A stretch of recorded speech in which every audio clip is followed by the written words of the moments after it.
இந்த ஆய்க்குடி குறித்து ரொம்ப அழகான விளக்கத்தை அருணகிரிநாதர் பாடுறாருங்க. சாம பரமேட்டியை காவலிடும் ஆய்க்குடி காவல அப்படின்னு எழுதுறார்.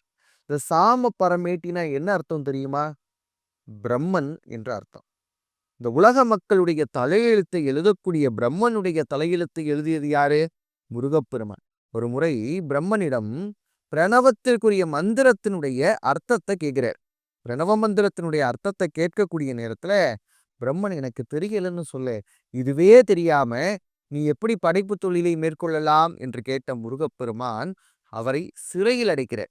அப்படிப்பட்ட தன்மை வாய்ந்த முருகப்பெருமான் எங்கே இருக்கிறான்னு கேட்டா ஆய்க்குடி நகரத்தில் அந்த காவலனாக இருக்கிறான்னு சொல்றாரு அருணகிரிநாதர்.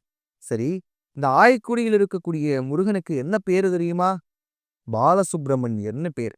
அவருக்கு இன்னொரு பேரு ஹரிராம சுப்பிரமணியர்னு பேர்.